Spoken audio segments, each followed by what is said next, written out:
चलो आज का लेक्चर शुरू करते हैं। जैसे कि मैंने कहा एकदम डबल एक्स स्पीड से करेंगे काम। थर्मोडायनेमिक्स का एक वन शॉट लेंगे और सिर्फ उसी को डिस्कस करेंगे जो एग्जामिनेशन पॉइंट ऑफ व्यू से रहेगा हमारे थोड़ा सा। ठीक है, थर्मोडायनेमिक्स इसको हम शॉर्टकट में बोलते हैं टीडी,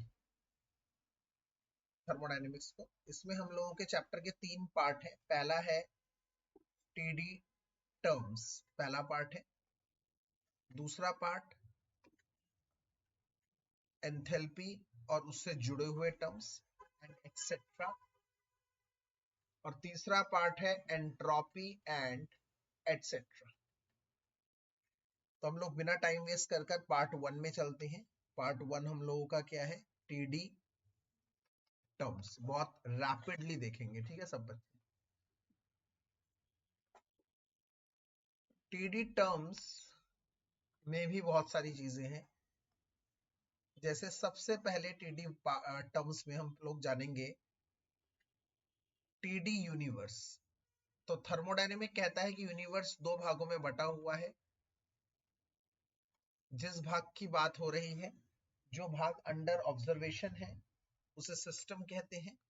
और उसको छोड़कर हर चीज दुनिया में सराउंडिंग है। जो भी पार्ट अंडर इन्वेस्टिगेशन है, जिसकी तुम बात कर रहे हो, अंडर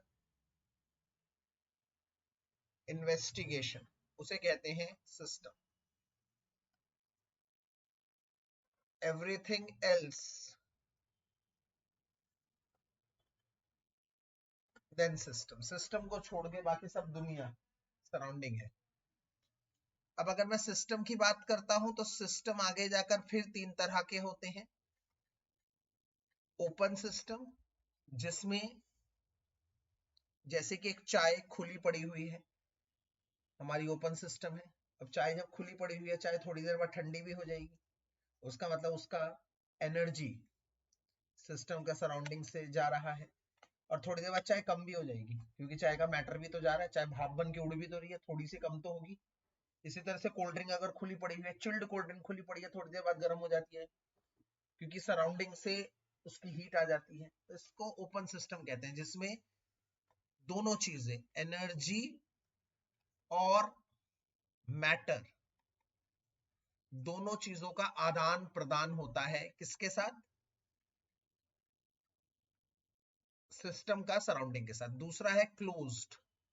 उसी चाय के ऊपर ढक्कन रख दो, एटलीस्ट अमाउंट तो, मैटर तो कंजर्व रहेगा, बट एनर्जी ट्रांसफरेबल होगी। टीआर मतलब ट्रांसफरेबल होगी। अगर तीसरी बात करता हूं तो आइसोलेटेड, उसी चाय को तुम फ्लास्क में रख दो तो कोई भी चीज नहीं ट्रांसफर होगी। इसमें मैटर भी होगा, एनर्जी भी होगी। इसमें एनर्जी होगी, इसमें नाइदर मैटर नॉर एनर्जी, कुछ भी नहीं। ये रहा पहला पार्ट, टीडी यूनिवर्स। दूसरा पार्ट टीडी टर्म्स में हम समझेंगे टीडी प्रॉपर्टीज। टीडी प्रॉपर्टीज भी 2 तरह की होती हैं। एक इंटेंसिव, एक एक्सटेंसिव। इंटेंसिव मतलब इंडिपेंडेंट, ऐसे ही लर्न करवाया है मैंने आप लोगों को। इंडिपेंडेंट टू द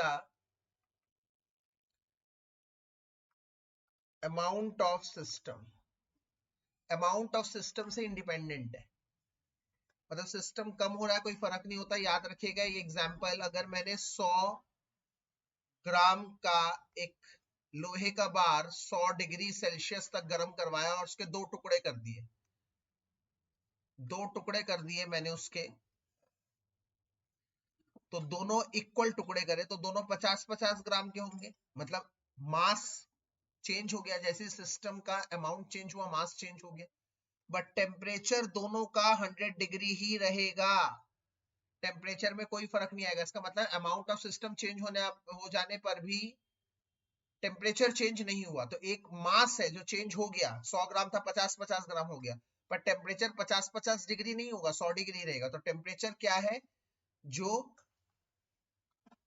इंडिपेंडेंट है। इंडिपेंडेंट मतलब जो सिस्टम पे डिपेंड नहीं करती। और मास क्या है? मास डिपेंडेंट है, dependent to the amount of system, जो सिस्टम के अमाउंट पर डिपेंड करता है।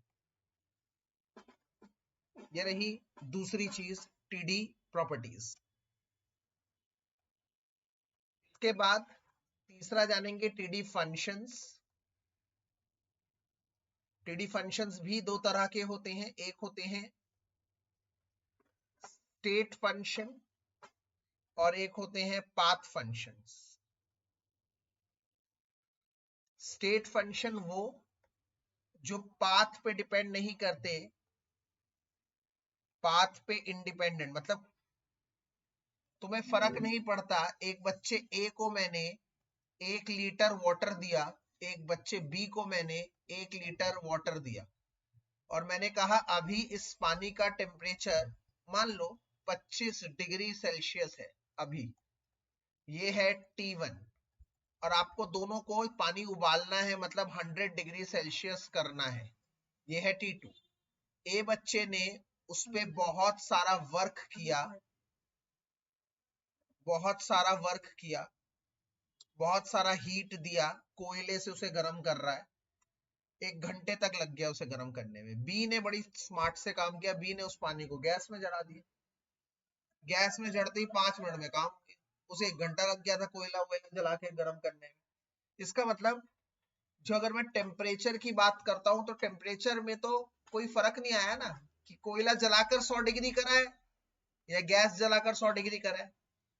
इसका मतलब टेम्परेचर क्या है? सिर्फ पाथ इंडिपेंडेंट, कौन से रास्ते से तुमने गर्म किया मुझे फर्क नहीं पड़ता, path independent, as depends only on, किस पे डिपेंड करता है? Only on initial and final stage, और ये होते हैं पाथ पे डिपेंड करते हैं। जैसे जैसे एग्जांपल, इधर जितने भी कैपिटल लेटर्स में लिखे जाते हैं ना, पीवीटी, एंथैल्पी, सब जो कैपिटल में लिखे जाते हैं, और यहाँ पर टाइम स्मॉल लेटर्स में, क्यू स्मॉल लेटर में, डब्ल्यू स्मॉल लेटर में, ये सब पार्ट डिपेंडेंट। आप देखो ना, दोनों में समय तो अलग लगा होगा ना, दोनों में वर्क डन अलग हुआ, दोनों में हीट अलग एब्सॉर्ब हुई, टेम्परेचर दोनों में सेम रहा, T1 T2। तो ये रहे पाथ इंडिपेंडेंट। ये सब एमसीक्यू के क्वेश्चन है, ध्यान से सुनते रहिएगा। चौथा टीडी वो है TD function, sorry TD function हो गया, टीडी प्रोसेस।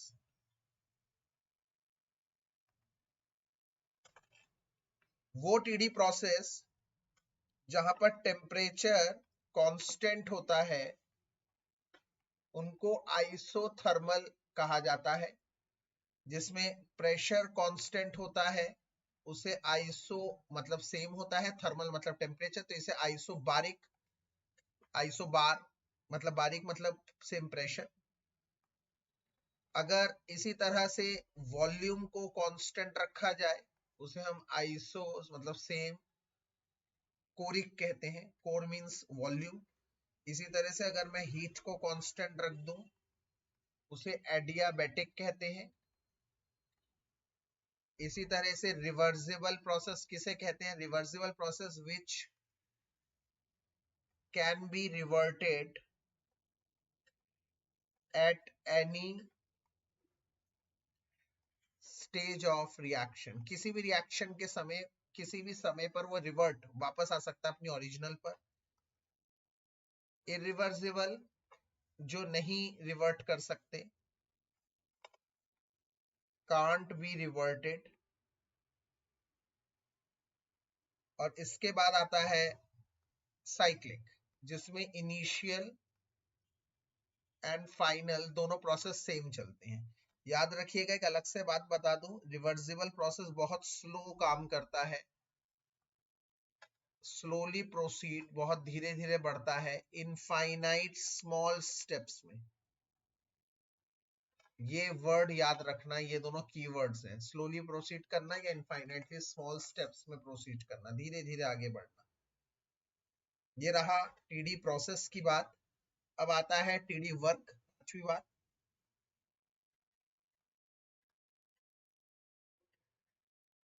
याद रखिए जब मैं वर्क की बात करता हूं तो IUPAC कहता है work if work done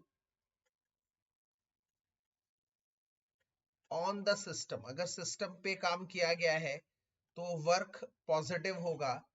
if work is done by the system, अगर सिस्टम खुद काम कर रहा है तो भैया सिस्टम खुद काम कर रहा है तो मेहनत खुद कर रहा है, उसमें से कुछ माइनस हो रहा है ऑब्वियसली ना, सिस्टम पे काम हो रहा है, तुम समझो मेरी बात को, सिस्टम पे काम हो रहा है तो प्लस है, सिस्टम में कुछ ऐड ही हो रहा है, पर सिस्टम अगर खुद से कुछ काम कर रहा है तो सिस्टम की मेहनत तो बेकार खत्म हो रही है ना, माइनस वर्क।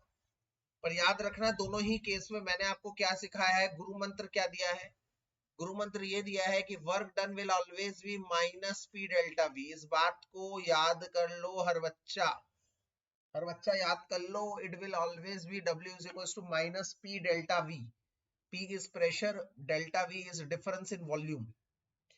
एक और बात याद कर लो, अगर मैं यहाँ पर pressure is equals to PV is equals to nRT एक फार्मूला होता है, और यहां से P की जगह N अपॉन में V RT पुट कर दूं और फिर उसको मैं उसमें डाल दूं इंटीग्रेशन वाले उसमें, याद करिए ये कहां से आया ये फार्मूला, ये फार्मूला आया कहां से, ये फार्मूला आया है DW is equals to minus P dV V1 से लेकर V2, ये यहां से आया है। अगर मैं इस P की जगह, इस प्रेशर की जगह ये वाली चीज पुट कर दूं इधर, इस प्रेशर की जगह ये वाली चीज पुट कर दूं, तो ये यहाँ हो जाएगा DW, यहाँ हो जाएगा nRT, वो अपॉन में 1/V अंदर चला जाएगा, और यहाँ पे आप जानते हैं 1/V dV का क्या होता है, 1/V dV का log V होता है, नेचुरल लॉग लेना होता है। तो यहाँ पे W आ जाएगा, ये आ जाएगा nRT natural log V, V1 से लेकर V2 तक। और आप अच्छी तरह से जानते हैं ये वाला लॉग नेचुरल लॉग है और ये वाला लॉग होता है जिसका बेस 10 होता है, कोई कंफ्यूजन नहीं करनी। आप जब भी केमिस्ट्री में लॉग लेंगे ये वाला लॉग लेंगे, और फिर इस लॉग को इस नेचुरल लॉग बेस 10 में करना पड़ेगा कन्वर्ट, जिसके लिए आपको उस पूरे वैल्यू को 2.303 से मल्टीप्लाई करना पड़ेगा, ये याद रखिएगा। दोबारा बता देता हूं, आप जब भी लॉग लेंगे ये वाला लॉग लेंगे, इसका मतलब है जिस लॉग का बेस नेचुरल नंबर है, और इस सिंपल लॉग का मतलब है उसका बेस 10 होता है। आप जब भी लॉग लेंगे नेचुरल लॉग लेंगे, नेचुरल लॉग को लॉग में बदलने के लिए 2.303 से मल्टीप्लाई करना पड़ेगा, और मैं सब ये बातें ये कर लूंगा तो यहाँ से वर्क डन का फार्मूला आ जाएगा minus 2.303 RT log V2 upon V1, ये फार्मूला आ जाएगा। दूसरा जिसको मैंने ब्रैकेट में करा है वो इंपॉर्टेंट फार्मूला है, ये इंपॉर्टेंट फार्मूला है, ये है TD वर्क। पांचवी बात थी हमारी आज की। अगर मैं छठी बात की बात करूं, छठी TD टर्म्स की बात करूं, तो वो है इंटरनल एनर्जी। इंटरनल एनर्जी क्या कहती है, इंटरनल एनर्जी को U से दिखाया जाता है, और इंटरनल एनर्जी का मतलब क्या है, सम ऑफ all the energies, सारे energies stored in the system, system के अंदर सारी एनर्जी जो ट्रांसलेशनल है, फ्रिक्वेशनल है, मोशनल है, नॉन मोशनल है, सभी एनर्जी का सम इंटरनल एनर्जी। और सातवीं बात आती है यहाँ पर फर्स्ट लॉ ऑफ TD, क्या एक बार स्प्रे कर देता हूं नीचे तो sir, first law of TD, first law of thermodynamics क्या कहता है, first law of thermodynamics, first law of thermodynamics कहता है अगर मान लीजिए एक सिस्टम है, सिस्टम की एनर्जी कंजर्व्ड होती है, ना कभी चेंज हो सकती है, ना कभी चेंज होने का मतलब क्या है, ना कभी बन सकती है ना कभी बिगड़ सकती है, वो अपने आप ना एनर्जी बना सकता है ना घटा सकता है वो फिक्स रहती है, बस वो एक फॉर्म से दूसरे फॉर्म में कन्वर्ट कर सकता है, यही इतना ही कर सकता है। इसका मतलब मान लिया मैंने इसकी इंटरनल एनर्जी U1 थी, तो अपने आप वो कभी U2 नहीं हो सकती, इट इज नॉट पॉसिबल। हाँ, उस U1 में अगर मैंने कुछ हीट एब्जॉर्ब करवाया, कुछ वर्क डन करवाया, तो वो U2 हो सकता है, then it will become U2। तो यहां से एक बड़ी स्टेटमेंट आ रही है, अगर मैं U1 को उधर भेज देता हूं तो U2 माइनस U1 हो जाता है और वो Q प्लस W हो जाता है। इसका मतलब change in internal energy will always B Q plus W। तो यहाँ ये है फर्स्ट लॉ ऑफ थर्मोडायनेमिक्स का मैथमेटिकल एक्सप्रेशन। अगर आपसे पूछा जाए 4 ऑप्शन देकर कि इसमें से मैथमेटिकल एक्सप्रेशन कौन सा है फर्स्ट लॉ ऑफ थर्मोडायनेमिक्स का, तो delta U is equals to Q plus W. ये 7 बातों से खत्म हुई हम लोगों की पहला पार्ट। इस चैप्टर का पहला पार्ट क्या था? TD terms. अब हम आ रहे हैं पार्ट 2 पे, एंथैल्पी एंड एटसेट्रा।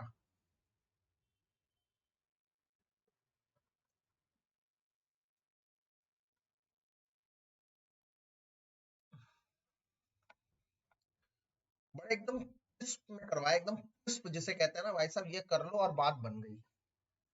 थर्मोडायनेमिक को ऐसे करवा रहा हूं। तो सेकंड पार्ट है पार्ट 2, इसका है एंथैल्पी एंड एटसेट्रा। ये शुरू हो रहा है और इसमें सबसे पहले मैं क्या बता रहा हूं कि एंथैल्पी क्या होती है। एंथैल्पी को एच से दिखाते हैं, जिसको भी कैपिटल से दिखाते हैं याद करिए वो स्टेट फंक्शन है। इसका मतलब वो सिर्फ इनिशियल और फाइनल पे डिपेंड करता है। एच कभी नहीं निकाल पाओगे आप। H1 H2 दोनों पता होने चाहिए और उन दोनों का डिफरेंस होगा डेल्टा एच। ठीक है ना, ये ध्यान रखिएगा। क्यों? क्योंकि ये इनिशियल और फाइनल पे डिपेंड करता है। इसको मैं एच आई मान सकता हूँ, इसको एच एफ मान सकता हूँ, और डेल्टा एच को मैं ऐसे भी लिख सकता हूँ H final minus H initial.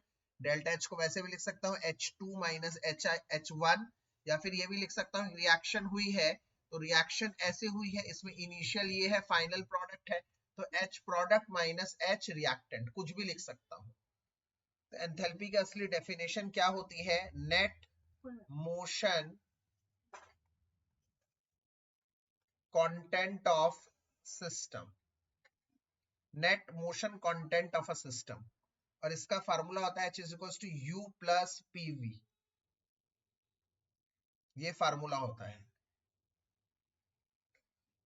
ठीक है, अब मैं आगे बात बताऊं तो भाई साहब डेल्टा H क्या होगा? वो होगा delta U plus delta PV, ये चीज होगी। ठीक है, अब ये डेल्टा जब आगे लग जाता है ना बच्चों, एक बात सुन लिया करना, इसका मतलब ये दो फॉर्म्स में अवेलेबल होगा। एक तो डेल्टा यू प्लस एक बार पी डेल्टा वी के साथ होगा, और एक बार delta U plus V constant रहेगा, पी डेल्टा वी होगा, ऐसे होगा। यहां पर प्रेशर कांस्टेंट है एट कांस्टेंट प्रेशर, यहां पर V कांस्टेंट है at constant volume. Pressure change हो रहा है, ये ध्यान रखिएगा, दो बातें।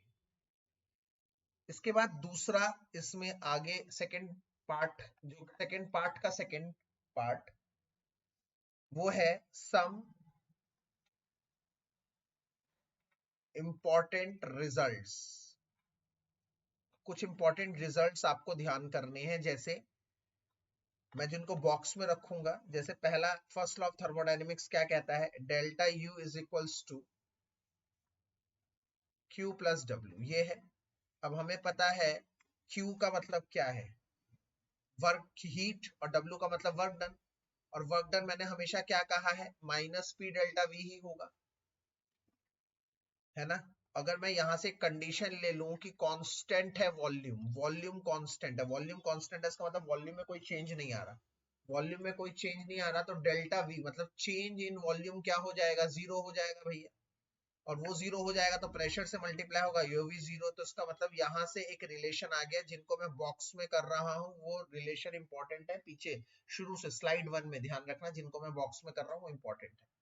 तो delta U is equal to Q V आ गया। क्यू वी मतलब हीट एट कांस्टेंट वॉल्यूम। तो इसका मतलब ये क्या शो कर रहा है? इसका मतलब ये शो कर रहा है हीट सप्लाइड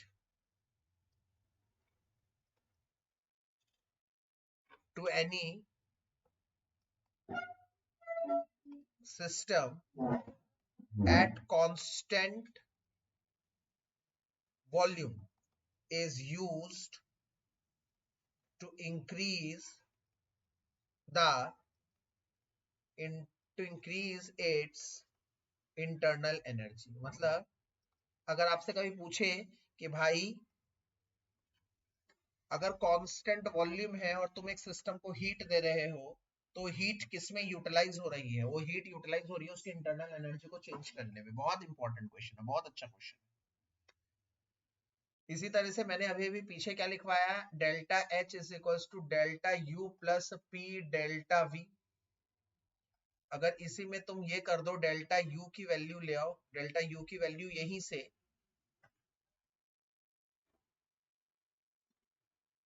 डेल्टा यू की ये वाली वैल्यू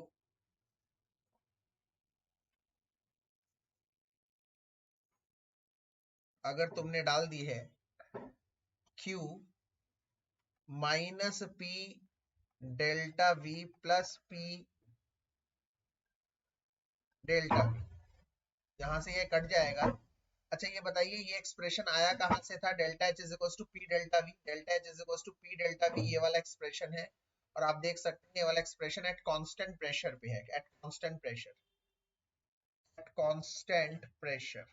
तो जब प्रेशर कांस्टेंट होता है तो Q के नीचे एक छोटा सा P लगा देते हैं, जिससे पता लगता है, जैसे उधर QV लगा दिया, इधर QP लगा दिया। तो इसका मतलब यहां से एक और इंपॉर्टेंट रिलेशन आ गया कि याद कर सकते हैं, डायरेक्ट लर्न कर सकते हैं, यूज कर सकते हैं कि QP क्या है, डेल्टा, जिसका मतलब एट हीट सप्लाइड, जैसे उधर क्या था, heat supplied to any system at constant volume is used to increase its internal energy. तो यहां पर क्या होगा, हीट सप्लाइड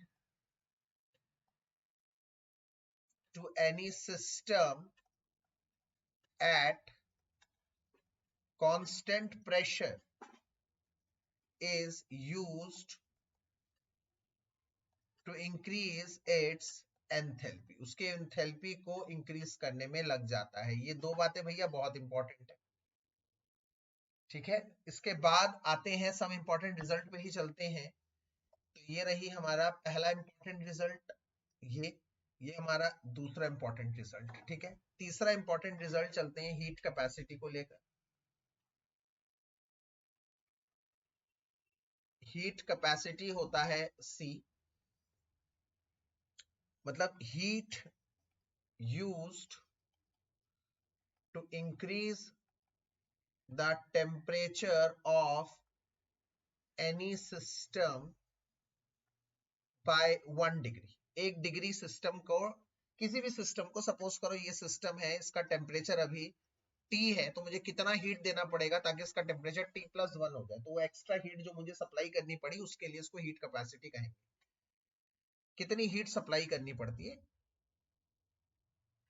तो Q is equals to C delta T, ये फार्मूला होता है। क्यों? क्योंकि अगर मैं इस फार्मूले में देखूं, C की वैल्यू, C हीट कैपेसिटी है, एज C का फार्मूला क्या है, Q अपॉन में डेल्टा टी। तो इस फार्मूले को आप ध्यान से देखेंगे, अगर मान लो difference, change in temperature 1 degree का है, तो नीचे वाला डिनोमिनेटर 1 हो जाएगा।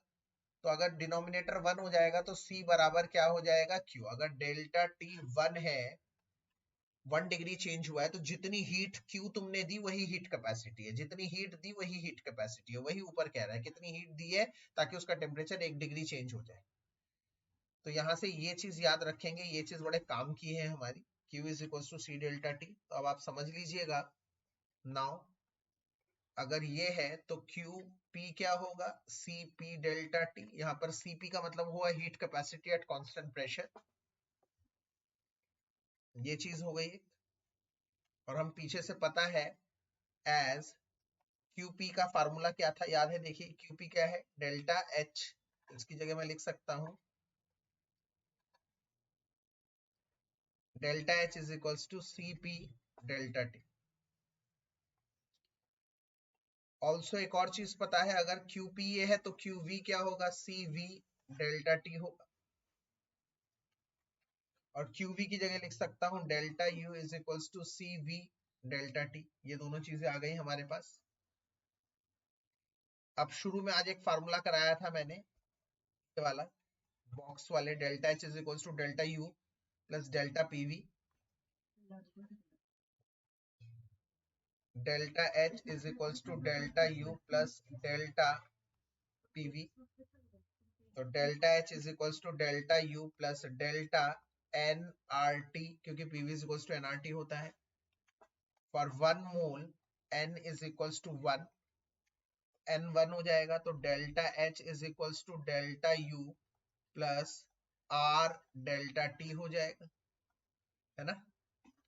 N मतलब नंबर ऑफ मोल्स 1 है, तो डेल्टा RT आ जाएगा। अब डेल्टा एक बार R के साथ आएगा और डेल्टा एक बार T के साथ आएगा, तो R के साथ डेल्टा आ नहीं सकता। क्यों नहीं आ सकता? क्योंकि R तो कांस्टेंट है भाई। R कौन सा कांस्टेंट है? R है यूनिवर्सल गैस कांस्टेंट, याद रखिएगा। R का मतलब है यूनिवर्सल गैस कांस्टेंट, जिसकी वैल्यू 8.314 जूल पर केल्विन पर मोल होती है। तो अगर मैं डेल्टा एच की जगह अब डाल दूं अपना वही पुराना खिलाड़ी, डेल्टा एच की जगह ये वाला फार्मूला डाल दूं, delta H is equals to C P delta T, और डेल्टा यू की जगह डाल दूं ये वाला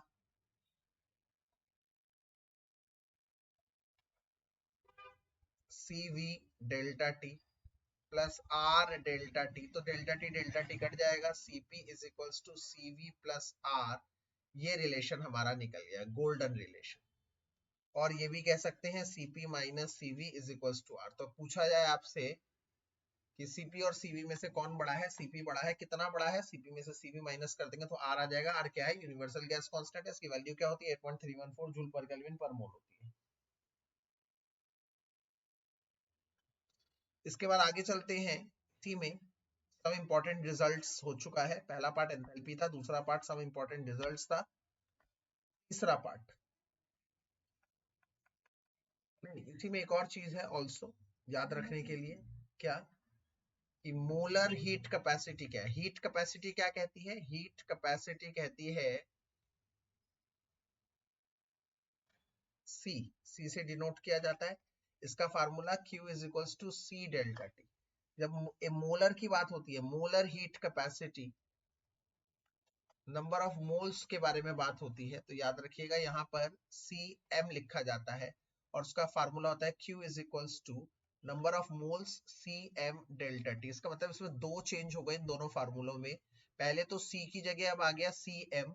C क्या होता है? Normal heat capacity. Cm होता है मोलर हीट कैपेसिटी। उसमें N नहीं आता नंबर ऑफ मोल्स, इसमें नंबर ऑफ मोल्स आता है। तो ये दो नई चीजें थी जो आपको समझनी चाहिए।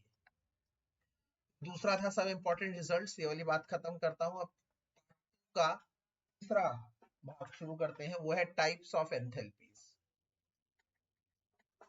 एंथैल्पीज कितने तरह की होती है? पहला है एंथैल्पी ऑफ फॉर्मेशन। एक बात ध्यान रखिए, जब मैं कोई भी एंथैल्पी जैसे ऐसे लिख दिया और ऐसे लिख दिया, इन दोनों में क्या डिफरेंस है सर? इन दोनों में बहुत बड़ा डिफरेंस है। क्या डिफरेंस है जरा समझाइए। अगर जब मैंने ऐसे लिख दिया नॉट, इस नॉट का मतलब होता है स्टैंडर्ड। इसका मतलब for 1 mole at STP condition, standard temperature pressure. जब टेम्परेचर और प्रेशर स्टैंडर्ड कंडीशन हो, पर मेन क्या है? जब ये 1 मोल की बात कर रही है और ये नॉर्मल की बात हो रही है। तो कभी भी कंफ्यूज मत हो जाना यार, सर नॉट दे दिया अब मैं क्या करूं? कुछ भी नहीं करना यार। 1 मोल की बात हो रही है, स्टैंडर्ड की बात हो रही है, तो वो नॉट लगा है, नहीं हो रही तो वो है नहीं लगा, तो इस कुछ खास अंतर कुछ नहीं पड़ना, बस इतनी बात है। तो एंथैल्पी ऑफ फॉर्मेशन मतलब enthalpy of formation,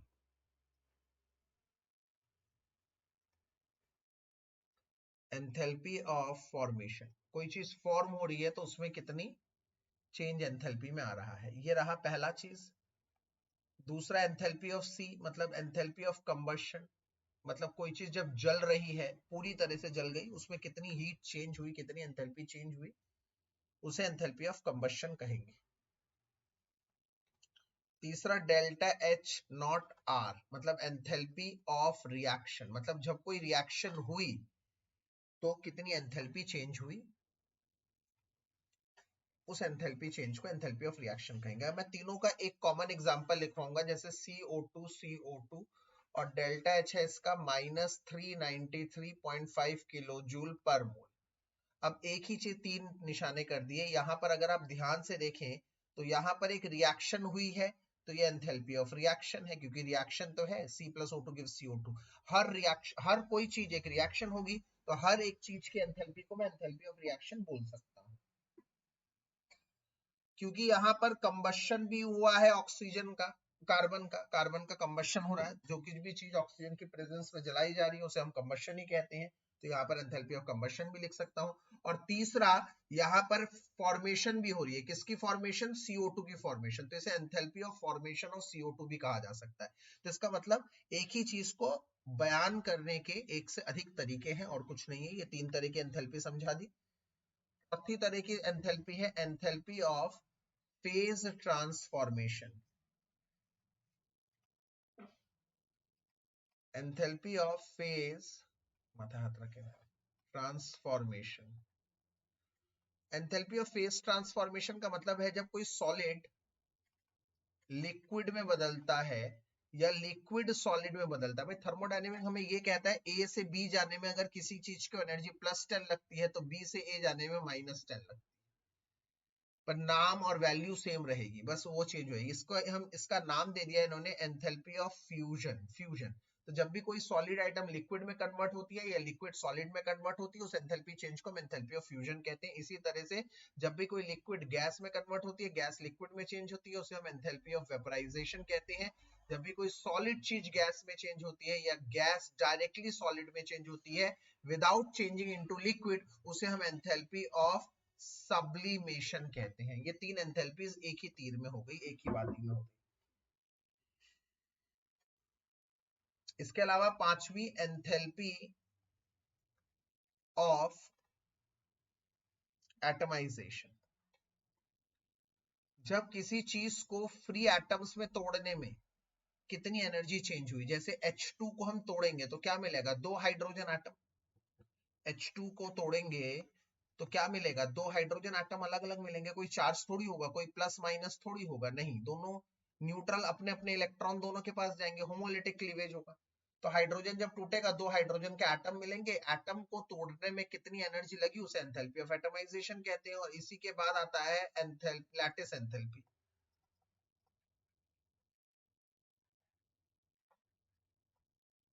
enthalpy of atomisation को शो करते हैं डेल्टा H और ऊपर ATM। एक मोल की बात होती है तो नॉट लग जाता है, मैंने अभी भी कहा है। लैटिस एंथैल्पी का मतलब सेम वही है, किसी बॉन्ड को तोड़ना है, बस अंतर इतना लग जाता है कि इसमें आयंस की बात होती है। जिसमें आयन नहीं होते उसको किचू হবে ना यार, जिसमें आयंस नहीं होते उसे एटमाइजेशन कहते हैं।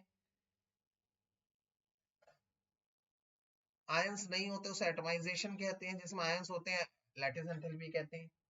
सारा दिन ही तो पहुंचे देखिए। NaCl टूटेगा, कैसे टूटेगा NaCl? Na+ और Cl- में। इसको डेल्टा U से दिखाया जाता है। इसका मतलब भैया ये दोनों हो गए बहुत क्लोज, एकदम सेम।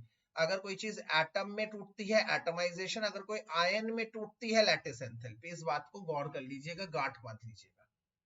ये लैटिस एंथैल्पी बहुत हाई होती है, नॉर्मल प्रोसेस से निकाली नहीं जा सकती। इसको अलग तरीके हैं निकालने के, अभी मैं समझाऊंगा कौन से।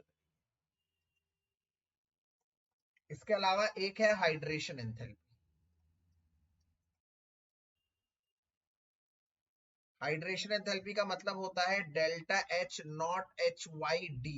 इसका मतलब जब एक मोल आइटम पूरी तरह से हाइड्रेटेड हो जाती है, हाइड्रेटेड मतलब गीला हो जाती है पूरी तरह से। जैसे Na+ को हमने डाला पानी के अंदर और वो Na+ एक्वस बन गया, पूरी तरह से Na+ को पानी ने घेर दिया।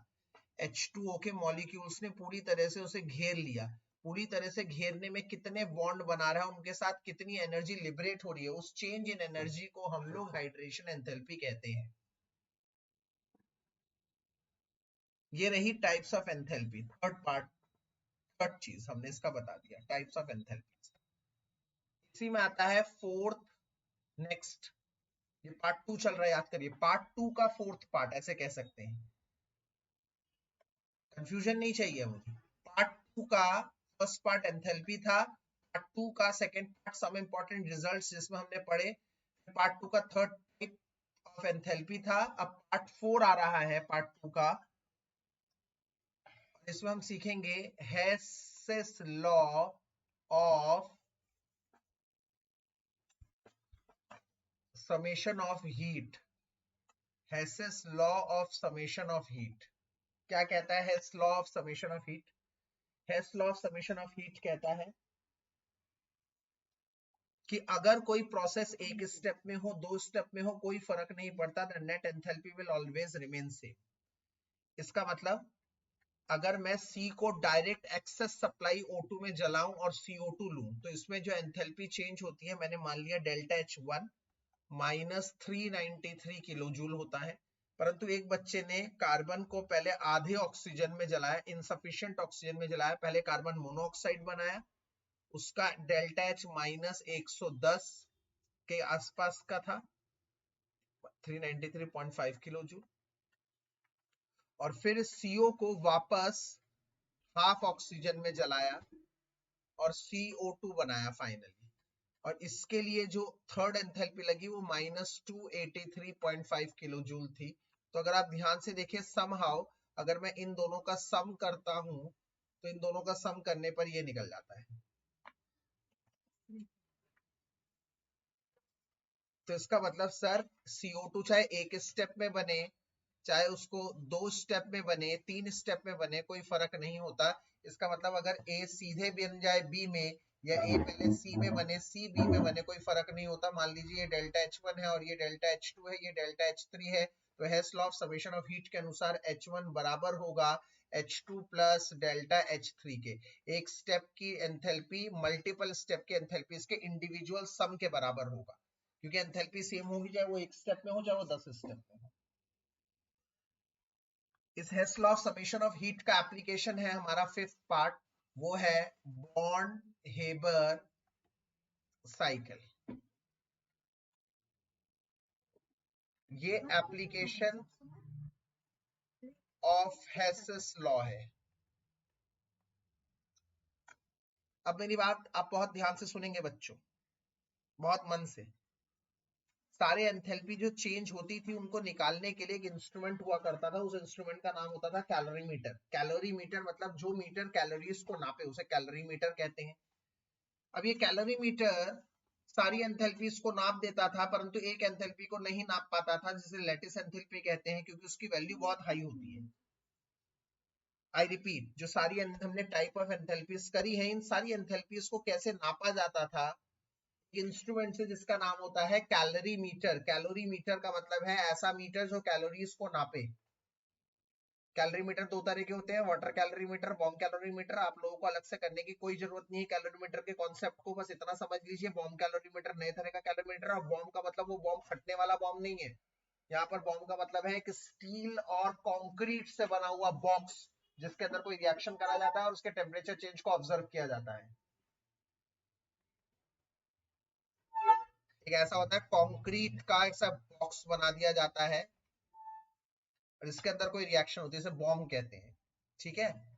अब परंतु ये कैलोरीमीटर नहीं निकाल पाता बहुत बड़ी एंथैल्पी को, जैसे कि पीछे मैंने बताया लैटिस एंथैल्पी। तो उसको निकालने के लिए बॉर्न हेबर साइकिल ने कहा कि इसको थ्योरेटिकली निकाल सकते हैं। जैसे मैं एग्जांपल दे रहा हूँ, मान लो Na कोई सॉलिड है, उसमें Cl2 हाफ ले लिया जो कि गैस होती है, क्लोरीन गैस, और उससे बन जाता है मेरा NaCl। इस NaCl बनने को मैं एंथैल्पी ऑफ फॉर्मेशन कहूंगा। बिल्कुल सही है भाई, बिल्कुल सही बात है भाई साहब, NaCl है। परंतु ये लैटिस एंथैल्पी नहीं होगी, आपको बता दूं, क्योंकि लैटिस एंथैल्पी तब होती है जब आयन से बनती है। ये Na और हाफ Cl2 से बन रही है, आयन से नहीं बनी। ये एंथैल्पी ऑफ फॉर्मेशन है, जो मैं निकाल देता हूं। अब बॉर्न और हेबर ने कहा इसको मैं थ्योरेटिकली बहुत सारे स्टेप में कर सकता हूं। जैसे पहले Na को सॉलिड को Na गैस में बदला। Na गैस में क्यों बदला? क्योंकि मुझे ये Na प्लस चाहिए। Na प्लस करने के लिए मुझे गैस में बदलना पड़ता है, और इसके लिए सॉलिड को गैस में बदलने के लिए मुझे सब्लिमेशन एंथैल्पी लगती है। फिर गैस में मैंने आयोनाइजेशन एनर्जी दिया तो ये Na प्लस बन गया। याद करो, आयोनाइजेशन एनर्जी देने पर इसने एक इलेक्ट्रॉन निकाल दिया और ये Na प्लस बन गया। इसी तरह से हाफ Cl2 के पहले बॉन्ड को मुझे तोड़ना पड़ा, मुझे Cl बनाना पड़ा पहले इसको। Cl2 का मतलब ऐसा था, बॉन्ड को तोड़ना पड़ा, तोड़ने के लिए जो एनर्जी देनी पड़ी उसे बॉन्ड डिसोसिएशन एंथैल्पी कहते हैं। उसको डिवाइडेड करूंगा 2, क्योंकि यहाँ पर हाफ मोल्स दिया गया था, तो इसका मतलब मुझे Cl मिल गया ये गैस में। अब Cl जो इलेक्ट्रॉन Na ने दिया वो इलेक्ट्रॉन क्लोरीन ने ले लिया, तो क्या बन गया? Cl minus. इसके लिए जो एनर्जी चेंज हुई उसे हम क्या कहेंगे? Electron gain enthalpy. अब आप ध्यान से देखिए बच्चों, आप ध्यान से देखिए, ये बन गया है Na प्लस, ये बन गया है Cl माइनस। यस, हमारी बात बन गई है। Na प्लस और Cl माइनस जब आपस में जुड़ेंगे तो NaCl बनाएंगे, और इस चेंज इन एंथैल्पी को हम कहेंगे लैटिस एंथैल्पी, जो U से दिखाई जाती है। U इस चैप्टर में दो चीजों से दिखाई जाती है, एक लैटिस एंथैल्पी और एक इंटरनल एनर्जी। ध्यान रखिएगा, कंफ्यूजन का कोई रोल नहीं है। जल्दी करिए, इतना टाइम नहीं है मेरे पास। अब यहाँ पर अगर आप ध्यान से देखते हैं तो ये डायरेक्ट एंथैल्पी कौन सी है? Delta enthalpy of formation, direct बन रही है, वन स्टेप। अदरवाइज इसमें कितनी एंथैल्पी लग रही है? एक स्टेप में सब्लिमेशन, दूसरा स्टेप आयनाइजेशन, तीसरा स्टेप बॉन्ड डिसोसिएशन, चौथा स्टेप इलेक्ट्रॉन गेन एंथैल्पी, पांचवा स्टेप लैटिस एंथैल्पी। अगर मैं कायदे से बात करूं हेस लॉ के हिसाब से, तो हेस लॉ के हिसाब से एक स्टेप की एंथैल्पी बाकी सारे एंथैल्पी के बराबर है, तो इसका मतलब एंथैल्पी ऑफ फॉर्मेशन बराबर होगी delta enthalpy of sublimation, ionisation, bond dissociation enthalpy divided by 2 electron gain enthalpy और लैटिस एंथैल्पी, इन सबका सम के बराबर होनी चाहिए। यस यस बेटा, इसके सारे के सम के बराबर होगी। हेस लॉ यही कहता है, डायरेक्ट हो या इनडायरेक्ट हो आप लोग कर सकते हैं, एक डायरेक्ट मेथड का सब इनडायरेक्ट का सम बराबर होगा। अब मुझे पता है, जब मुझे सारी चीजें इसमें से पता है, सारी चीजें यहाँ से पता है, तो ये तो आसानी से निकल जाएगी ना। ठीक है, तो इस तरह से आप इसको कर सकते हैं। ठीक है, इसी के साथ खत्म हुआ मेरा पार्ट टू। पार्ट टू क्या था? Enthalpy and etcetera. याद करिए, पहले स्लाइड पे चलते हैं। पहली स्लाइड पे मैंने टेडी टर्म्स करा दिया, फिर हमने करवा दिया भाई साहब जी ये पार्ट टू। पार्ट टू भी हो गया मेरा डन। अब मैं आखिरी पार्ट पे आ गया हूं, part three, entropy and etcetera. ध्यान से देखिएगा, entropy and etcetera, part three पे आ गए भाई साहब। पार्ट थ्री है एंट्रोपी एंड एटसेट्रा वाले टॉपिक। तो यहाँ का पहला पार्ट, पार्ट थ्री का पहला पार्ट शुरू होता है एंट्रोपी पे। तो एंट्रोपी क्या होती है? एंट्रोपी एस से दिखाई जाती है, और इसका मतलब होता है measure of randomness. Measure of randomness मतलब कोई सिस्टम कितना रैंडम है। रैंडम का मतलब जानते हैं? रैंडम का मतलब होता है डिसऑर्डरनेस। जैसे हमारे घर होते हैं ना, कोई चीज कहीं पड़ी रहती है, कोई चीज कहीं पड़ी रहती है, आप सब समेट के जाते हैं, एक चीज को इसमें रखते हैं, उसको उसमें रखते हैं, फिर आप आके शाम को क्या देखते हैं, ये वहां चला गया, वो वहां चला गया, सब इधर उधर हो गया। तो रोज तो ऐसे नहीं होता, कभी ऐसा होता है ज्यादा घर बिगड़ गया, कभी होता है कम घर बिगड़ गया। तो इसका मतलब अलग अलग डिसऑर्डरनेस अलग अलग हो सकती है, रैंडमनेस अलग अलग है। कोई सिस्टम कितना डिसऑर्डर है, कोई सिस्टम कितना रैंडम है भैया, उसे हम कहते हैं एंट्रोपी। आपकी मम्मी समेट के रख देती है ना, आप बिगाड़ देते हो, ये इधर चला गया अलमारी, फिर एक 5 दिन में वैसी हो गई, फिर 6 दिन में वैसी हो गई।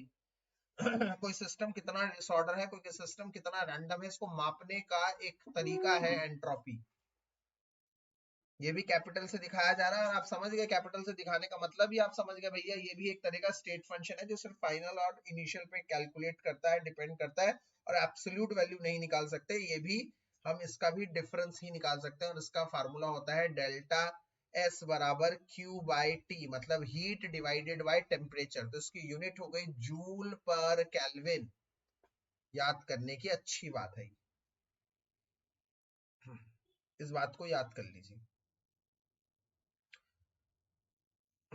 यहां से ही कुछ और बातें भी निकल के आती हैं। सेकंड बात, पार्ट थ्री का सेकंड बात,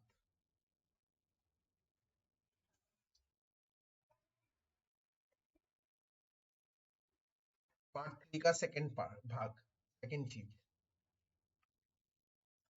क्या? Limitation of first law of TD. पहला थर्मोडायनेमिक का पहला लॉ का क्या कमी थी? यहां पर क्या कमी थी? कमी भैया ये थी कि पहला लॉ ये बताता था कि heat energy can neither be created not be destroyed, but it can be transform from one form to another. एक फॉर्म से दूसरे फॉर्म में तो बदल ही सकते हैं ना, वो हमें डायरेक्शन कभी नहीं बताता था। किस डायरेक्शन से किस डायरेक्शन में चेंज होगा ये नहीं बताता था, वो बस ये बताता था कि भैया एक फॉर्म से दूसरे फॉर्म में हो गया। भाई किस फॉर्म से किस फॉर्म में होगी ये तो बताया ही नहीं। It always tells us that heat slash energy will be transferred from one system to another. It does not tells us about the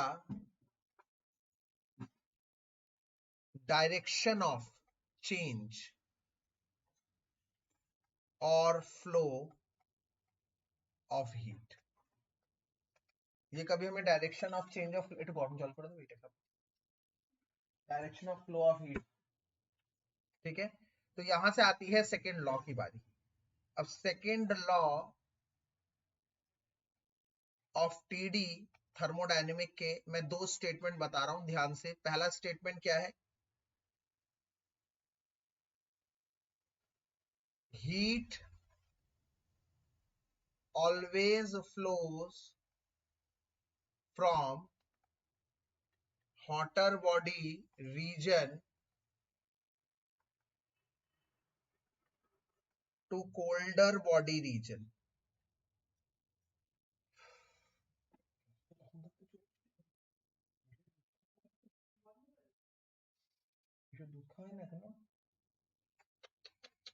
Heat always flows from hotter body region to colder body region. Heat हमेशा गर्म body से cold body में जाता है।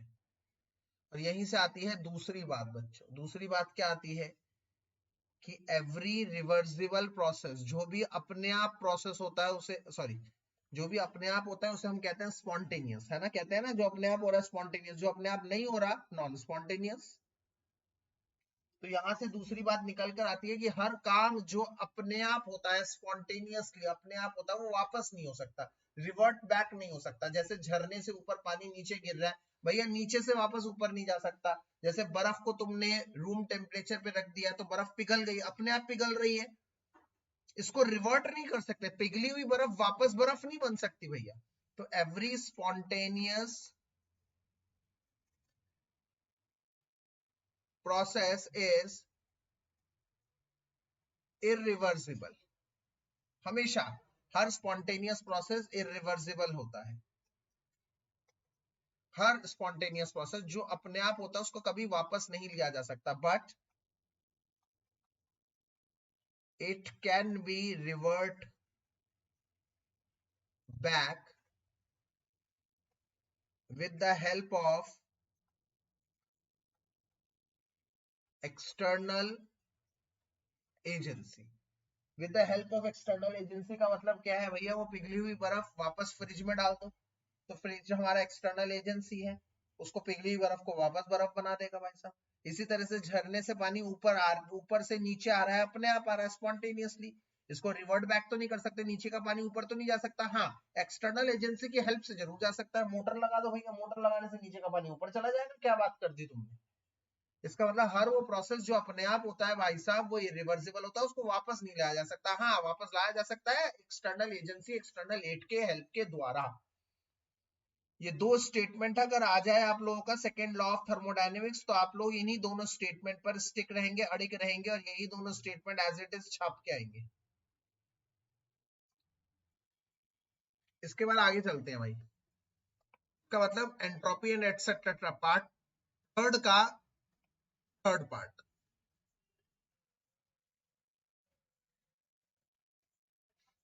Third part है gives free energy. Gives free energy का मतलब है डेल्टा जी। कैपिटल से लिख दिया तो आप समझ ही गए भैया, कोई दो राय है ही नहीं। कैपिटल में लिखने का मतलब ये एक स्टेट फंक्शन है, इसका मतलब इसके एब्सोल्यूट वैल्यू जी को कभी कैलकुलेट नहीं कर सकते, हमेशा डेल्टा जी डिफरेंस ही कैलकुलेट किया जाएगा। तो गिव्स फ्री एनर्जी का मतलब क्या है, maximum work which is free और which can be extracted from any system. किसी भी सिस्टम से कितना मैक्सिमम वर्क आप एक्सट्रैक्ट कर सकते हैं, कितना मैक्सिमम वर्क आप निकाल सकते हैं, कोई सिस्टम कितना काम अपने आप कर सकता है, कोई सिस्टम अपने आप कितना काम कर सकता है।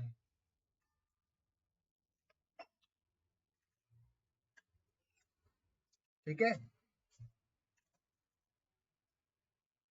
मेरे ख्याल से बात समझ में आ रही है आप लोगों को। अब यहां पर एक छोटा सा डेरिवेशन कराने जा रहा हूं, उस बात को ध्यान रखेंगे। क्या है वो, या फिर आप रिजल्ट याद रखिएगा, डेरिवेशन पेपर में कभी नहीं आएगा, कि फॉर स्पॉन्टेनियस प्रोसेस, अगर कोई प्रोसेस स्पॉन्टेनियस है तो उसका जो डेल्टा एस है वो पॉजिटिव होना चाहिए, चेंज इन एंट्रोपी पॉजिटिव आनी चाहिए, और डेल्टा जी नेगेटिव आनी चाहिए। ये है मेन फैक्टर जो आप याद करेंगे। इसका मतलब यहां से ये भी कर सकते हैं, अगर डेल्टा जी कभी भी नेगेटिव निकलती है, डेल्टा जी का फार्मूला क्या होता है, डेल्टा एच, जी का फार्मूला होता है एच माइनस टी एस, तो delta H is minus T delta S, ये वाला फार्मूला होता है। बॉक्स में बंद करे, सारे फार्मूले आप लोगों को अच्छी तरह से करने हैं। अगर डेल्टा जी कभी नेगेटिव में आ जाता है लाल सिंह, तो इसका मतलब है वो प्रोसेस स्पॉन्टेनियस होगा। स्पॉन्टेनियस मतलब अपने आप होने वाला, अपने आप होने वाला। और अगर वो पॉजिटिव आ जाता है कभी, तो उसका मतलब वो है नॉन स्पॉन्टेनियस, अपने आप नहीं होगा, अपने आप नहीं होगा। और अगर वो जीरो आ जाता है तो उसका मतलब वो इक्विलिब्रियम की स्टेज में है, ना वो फॉरवर्ड जाएगा ना वो बैकवर्ड जाएगा। इसी के साथ हमारा ये पार्ट भी खत्म हुआ और ये चैप्टर भी खत्म हुआ। तो देखो, मैंने एकदम 2x की स्पीड से मैंने आपको प्रॉमिस करा था बताऊंगा चीजें, और मैंने उसी स्पीड से बताया है। आप लोगों का एकदम क्रिस्प टाइम यूटिलाइज किया है, और इस पूरे वीडियो को आप